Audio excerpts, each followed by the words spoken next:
Buenos jueves de Consulta Cátedra y ya estamos en comunicación hasta Colorado con mi queridísimo doctor Héctor Frisby, y en esta ocasión pues le hemos pedido hablar de salud visual, todo esto en cómo nos afecta hoy más que nunca, sobre todo después de este confinamiento y de que la vida se transformó para recurrir todavía más de lo que ya recurríamos a la computadora, ¿no? A través del home office, a la comunicación con los amigos, con los seres queridos, a través de los gadgets. Y siempre estamos exponiendo a toda hora, y hay mucha gente que hasta la exageración, ¿no? Todavía está ya despierta en media madrugada para leer sus mensajes o mandarlos en medio de la oscuridad. Y todo esto va afectando nuestra salud visual, nuestra visión.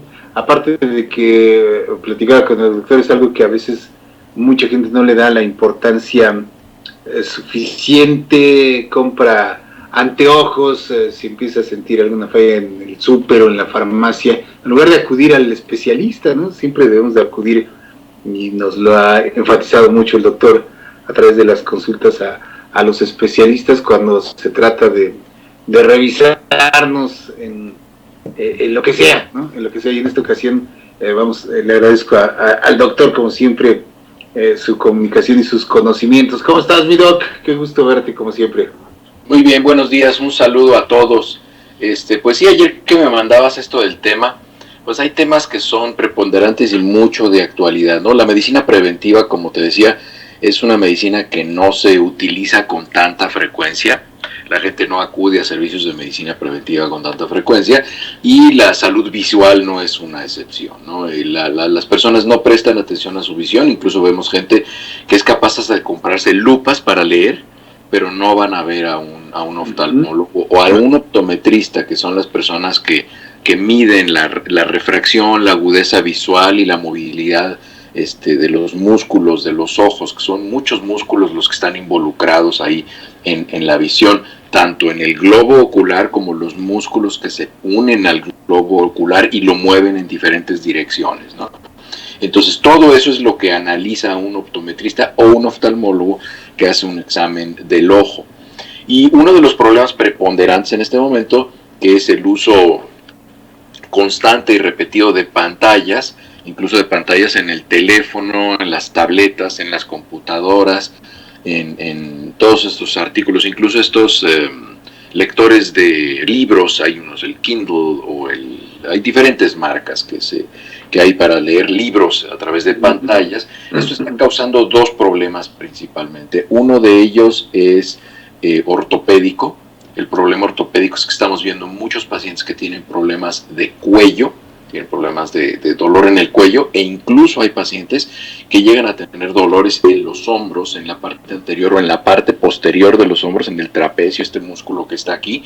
Llegan a tener dolores importantes por la posición en la que leen, porque habitualmente una persona que está leyendo su teléfono no lo sube a su campo visual a mantener una posición normal del mentón o del cuello, casi siempre se lee hacia abajo. Entonces esta flexión constante de la columna cervical, normalmente la columna cervical tiene una curva de esta forma, una curva que la pancita de la curva está hacia adelante. Esa posición en medicina se llama lordosis. Cuando una persona extiende eso y está en esta posición, eso es una posición anormal, y entonces eso va a causar espasmos musculares, dolor del cuello constante, y es muy importante que la gente no lea de esa forma. Siempre hay que tratar de leer hacia una posición de nuestra cabeza normal. Incluso hay unos pacientes que pues los van a ver que cuando leen sus computadoras, ya para evitar ese tipo de dolor, tienen que usar un collarín blando. Entonces se van a poner un collarín, no porque hayan tenido un accidente automovilístico ni nada, sino porque ya tienen dolor crónico del cuello y de los hombros, porque todo el tiempo están así y eso les causa dolor. Entonces si utilizan un collarín, eso ya les mantiene la posición y entonces ya pueden leer de esta manera. Entonces, ese es un problema que causa el estar leyendo pantallas todo el día. El segundo es algo que se llama el síndrome de visión de computadora, o también se llama fatiga ocular digital. Esta es una enfermedad que se empezó a ver ya hace algunos años y se ve pues en todas las edades, porque a los niños ahora, en vez de educarlos muchos padres, les dan una tableta o les dan un teléfono o les prestan el teléfono, ¿no? Entonces, ¿bebés? Exacto, sí, para que se callen, para que no den lata, les dan una pantalla y entonces los niños empiezan a utilizar pantallas a edades muy tempranas, ¿no? Este síndrome de visión de computadora o fatiga ocular digital es un grupo de trastornos de la visión porque puede ser un trastorno en el enfoque o puede ser un trastorno en los músculos o puede ser un trastorno de tolerancia a la luz, pueden ser diferentes trastornos y que obviamente pues están relacionados con la exposición continua, prolongada a computadoras, tabletas, teléfonos, pantallas, incluso pantallas de televisión, ¿no? El promedio, es que imagínense, ahora la gente hasta películas ve en los teléfonos, ¿no? Entonces hay gente que está en su trabajo con sus audífonos y tiene una película aquí abajo y la está viendo así todo el tiempo. Y una película pues dura por lo menos 2 horas, ¿no? Entonces, el promedio de exposición, lo que se calcula que es el promedio de exposición de una persona que trabajamos con computadoras todo el día o un estudiante es de 7 horas diarias. Y con un periodo de 2 horas se incrementa muchísimo el riesgo de este síndrome de visión de computadora. Y esto se presenta, los trastornos en la visión se presentan porque la demanda de agudeza visual es desproporcionada y la persona no puede adaptarse tan rápido. ¿Qué es lo que sucede? Que aunque ustedes no se den cuenta, si estamos viendo una película, vamos a decir que ahorita en disyuntiva en el noticiero, sacaran una imagen de un paisaje, de un atardecer o de una refinería, nuestra visión se va a ajustar de manera inconsciente.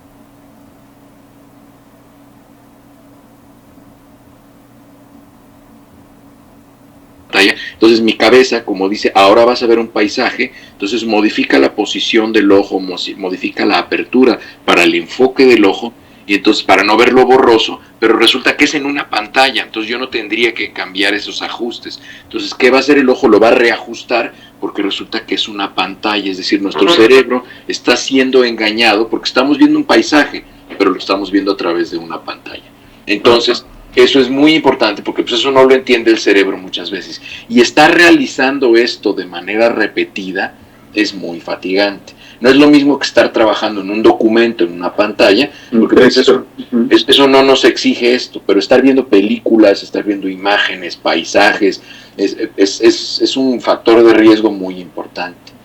Las personas, desde luego, las personas que tienen mayor riesgo de presentar esto, como se los decía, son personas que se exponen por 2 horas o más de una pantalla de manera continua, ¿no? Los síntomas que presentan los pacientes cuando tienen este síndrome de fatiga visual o fatiga ocular es fatiga visual, se cansan los ojos, sienten la vista cansada, como que ya no pueden enfocar bien y se fatigan. Hay dolor de cabeza, que habitualmente es un dolor de cabeza frontal, y también se presenta visión borrosa, se secan los ojos, porque como nosotros forzamos a nuestra visión a no parpadear, no estamos realizando el parpadeo habitual que realizamos, entonces los ojos se secan y pueden llegar a presentar úlceras en la conjuntiva y puede llegar a ser algo grave. Se presenta también en estos pacientes dolor en el cuello y dolor en los hombros, como ya lo habíamos platicado, que es parte de todo un síndrome que ya se está causando, porque los pacientes pueden llegar con un poco de dolor de cuello, con un poco de visión borrosa, y entonces ahí decimos a ver qué es lo que está pasando, y encontramos que lo único que pasa es que esa persona está excediendo los tiempos que su cuerpo le está mandando señales de que ya no son tolerables para esa persona. Desde luego, pues los síntomas son más severos en personas que se exponen más a las pantallas y son menos severos en personas que se exponen un poco menos. La mayoría de las personas que les pasa esto de el síndrome de la visión de computadora, la mayoría de las personas se recuperan de manera normal si es que adquieren hábitos saludables, una higiene para visualizar pantallas, que la higiene para visualizar pantallas es que no deben exceder 2 horas, de preferencia 1 hora y media, y después de 1 hora y media que se alejen de la pantalla por 20 minutos, por lo menos por 20 minutos, se alejen de la pantalla y no estén viendo pantallas, que caminen, que se distraigan, que vean otra cosa durante 20 minutos y entonces ya pueden regresar a trabajar otra hora y media, ¿no? Entonces, esto es la manera saludable de estar trabajando con pantallas, pero pues sabemos que muchas veces por cuestiones laborales o académicas pues no se puede, pero estas son las recomendaciones. Las recomendaciones ahí están. Quien las quiera o las pueda seguir, adelante. Quien no, pues bueno, pues ya sabe a lo que se está exponiendo, ¿no? ¿Cómo hacemos el diagnóstico de estos pacientes? Pues obviamente platicando con ellos, con la historia clínica, pues nos damos cuenta de que están siendo expuestos a pantallas por periodos de más de 2 horas, que no tienen periodos de descanso de 20 minutos o más. Se hace un examen de agudeza visual. El examen de agudeza visual es el más sencillo, es el que se hace con una carta, una tarjeta grandota o un póster que se pone en la pared al fondo, que tiene las letras, entonces ya vemos qué tanto ve ese paciente. Ya si es un optometrista o un oftalmólogo, se puede hacer un examen de refracción, que es lo que les decía, para ver qué tan bien el paciente contrae los músculos del ojo, qué tanto ajusta su visión y qué tanto puede ver, y por lo cual pues tiene la visión borrosa. Y el otro examen que hacen los optometristas es el examen de enfoque visual. Son los exámenes que hacen ya de manera especializada los optometristas o los oftalmólogos. El examen de refracción y el examen de enfoque visual, para ver si el paciente ya tiene un daño importante en el ojo, porque hay pacientes que llegan a desarrollar daño y ya necesitan utilizar lentes para poder realizar sus actividades cotidianas. El tratamiento pues es muy sencillo, como podrán ver, pues el tratamiento es dejar de estar viendo las pantallas, ¿no? De tratar de tener unos hábitos saludables. No hay una pastillita que se puedan tomar para poder seguir viendo la pantalla, tienen que dejar de ver la pantalla, y algunos requieren pues la prescripción de lentes con diferentes graduaciones dependiendo del daño que se hayan causado, ¿no? Entonces yo no les recomiendo que piensen que la solución es meterse a las compras estas en línea o ir a una tienda y comprarse unos lentes de cristales amarillos o azules que dicen que con eso se les quita. Esa no es la curación, esa no es la solución. Se pueden poner esos lentes, bien cool, se van a ver, pero los pueden usar durante 1 hora y media y después se tienen que levantar y caminar 20 minutos. Es decir, con lentes o sin lentes, las recomendaciones de higiene visual siguen siendo las mismas. Ok, doctor, sí, es justo lo que te iba a preguntar.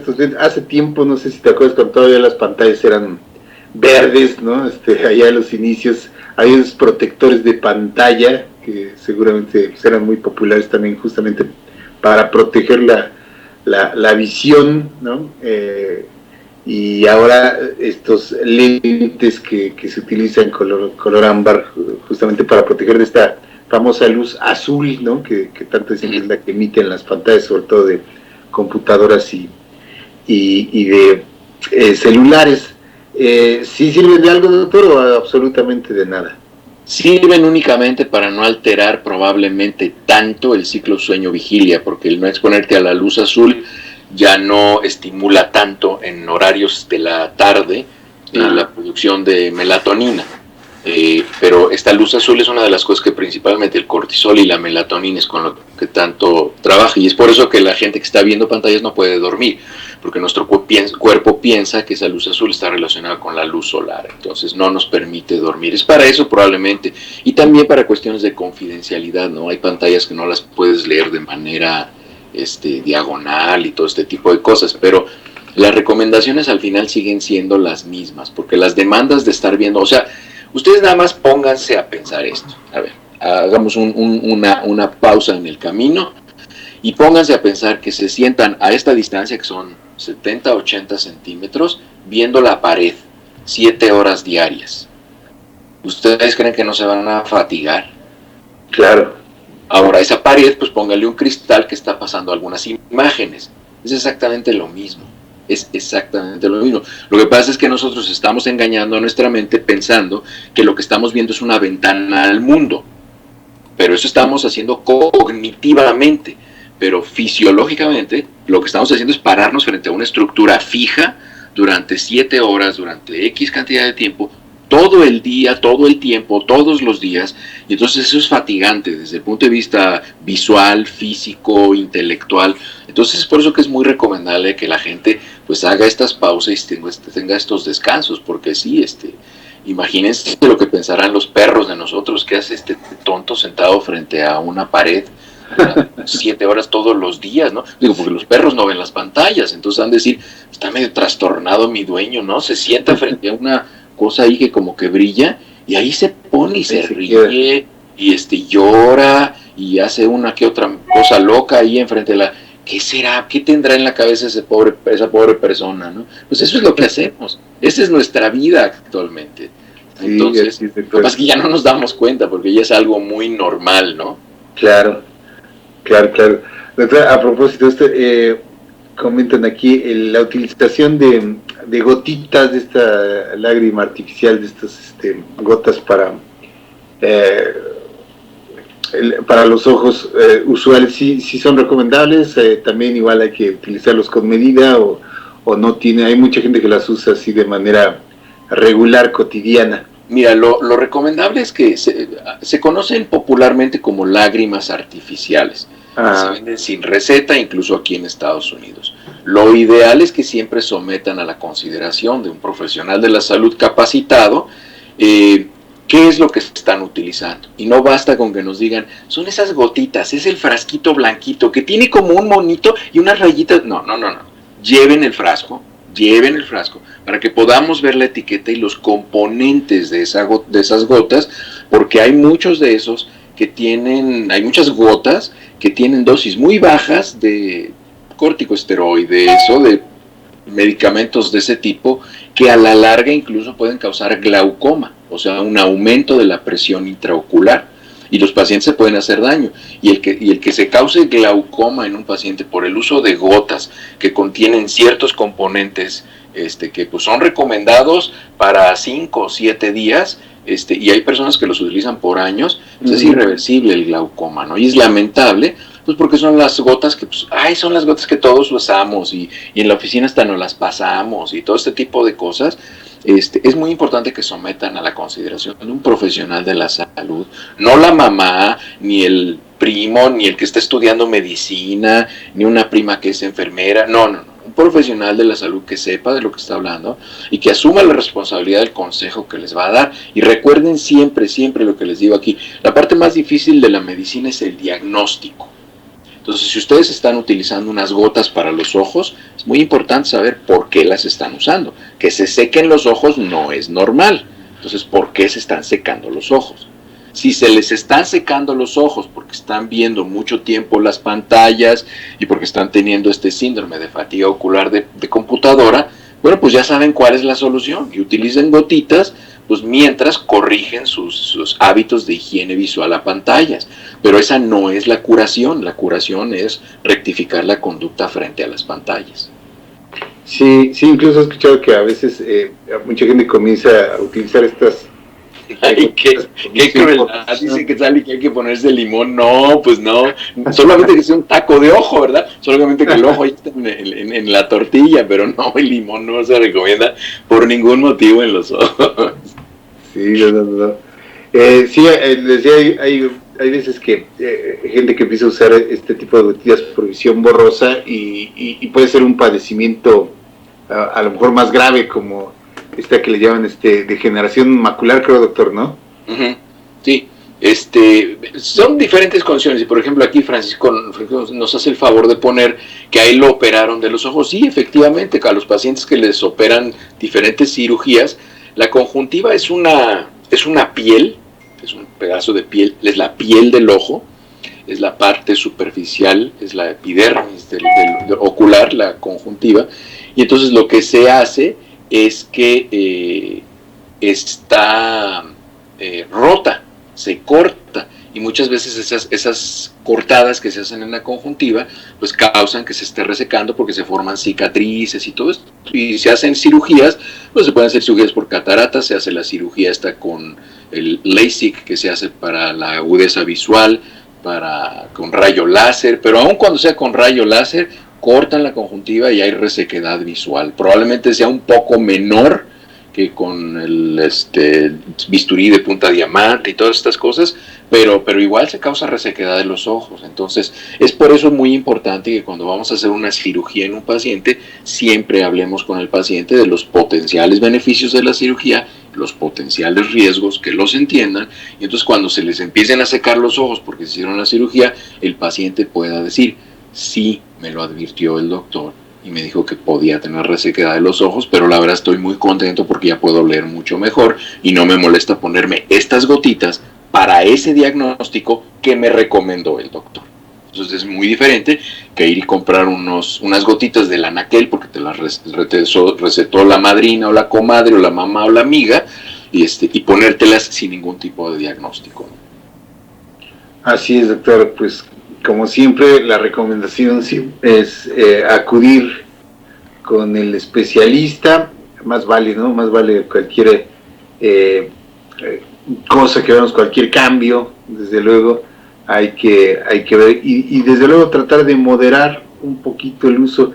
Es hoy en día, como dices, nuestra normalidad, no estar frente a una pantalla prácticamente o en el celular con la comunicación constante, pero sí en la medida de lo posible tratar de refrescar. Bueno, hay otros padecimientos también, doctor, ahorita se me viene a la mente a veces los temas con el padecimiento, el dolor de muñecas y del metacarpio, ¿cómo se llama esta parte de la mano que el síndrome del túnel del carpo? Fíjate que es muy frecuente porque nuestra posición fetal, cuando estamos en la panza de nuestra mamá, nuestra posición fetal es de esta forma, pero las muñecas tienden a hacer esto, cuando estamos así estamos en la panza de la mamá.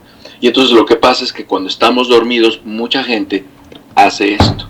Entonces se duerme así y eso va inflamando de manera crónica esta parte de la muñeca y entonces aquí hay un túnel por el que pasan nervios, venas, arterias, y entonces eso hace que ese nervio se empiece a atrapar y entonces se empieza a dormir esta parte de la mano y los pacientes pueden ver cómo este músculo que se llama la región tenar, esta parte de la mano, se empieza a aplanar. Hay un aplanamiento de este músculo porque este movimiento ya es difícil que lo hagan, el movimiento de oposición se les duele a los pacientes. Entonces hay pruebas que se pueden hacer. Por ejemplo, los pacientes van al consultorio y les decimos que pongan las manos así, pueden poner las manos así y las tienen que poner por algún tiempo. Esa es una prueba que se hace y cuando lo hacen así por un minuto se les empiezan a dormir las palmas de las manos, o la otra prueba es que con la punta del dedo les hacemos así aquí y los pacientes sienten como un calambre o una inflamación dentro de la mano porque está inflamado el túnel del carpo. Entonces,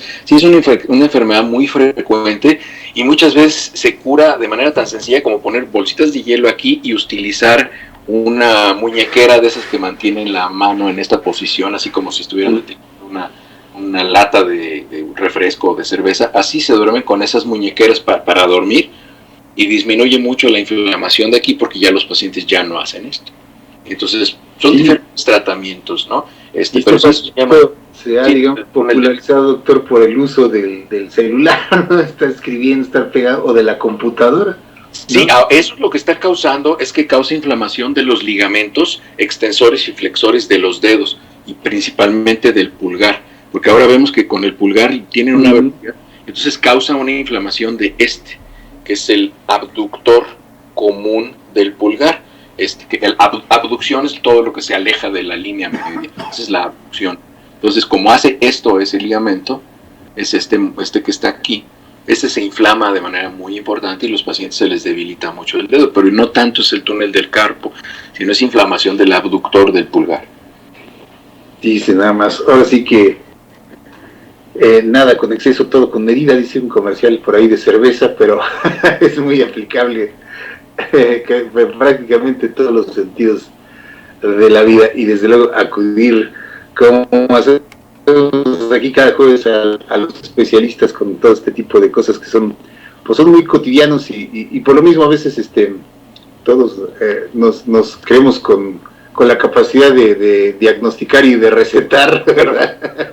No, pues a mí me funcionó tal cosa y a mí tal otra y ponte esto y haz lo otro y lo mejor como siempre es consultar al especialista porque a veces podemos pasar de un problema que es sencillo a agravarlo nosotros mismos, ¿no? con tratamientos no contraindicados, como dirían ustedes los médicos, mi doc. Así es. Como siempre, pues muchísimas gracias por esta información valiosa, mi querido doc. Bueno, pues que tengan un buen fin de semana, que se la pasen bien, tranquilos. Ya falta menos para que se acabe esto de las votaciones, que es totalmente una pesadilla estar viendo tantas brutalidades en la televisión, que más bien parece concurso de baile, mano. Sí, qué bárbaro. Es lamentable. Lamentable. No, es que se están gastando el dinero de los impuestos en eso, o sea, En fin, es un nivel de insensatez y todos están iguales, no hay a cuál irle. Qué barbaridad. Así es, qué barbaridad. Bueno, pues que tengan un bonito fin de semana, diviértanse, ya si pueden salir, pues salgan, caminen, distráiganse, lean algo diferente y pues nos vemos aquí la próxima semana. Muchas gracias.